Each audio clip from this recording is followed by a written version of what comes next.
Welcome to YOUCANIC. Today here in YOUCANIC we have a 2018 Mercedes GLE350, and on this Mercedes we're going to go over where you would find your brake reservoir, brake fluid reservoir.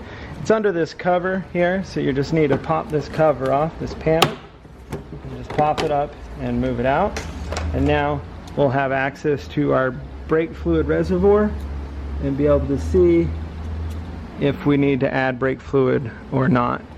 Now you'll add the brake fluid up to the line, the fill line, and then it'll gradually go down as your brakes compress.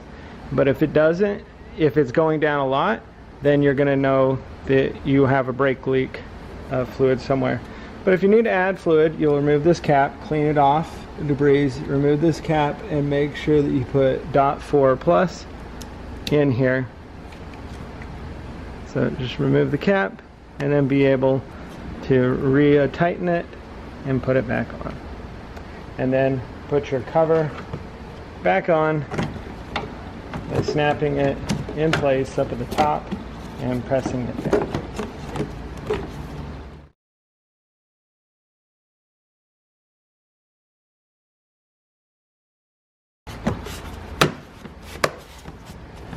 Just like that. And that's where you would add your brake fluid on this GLE350. Thanks for watching YOUCANIC, where you can be the mechanic.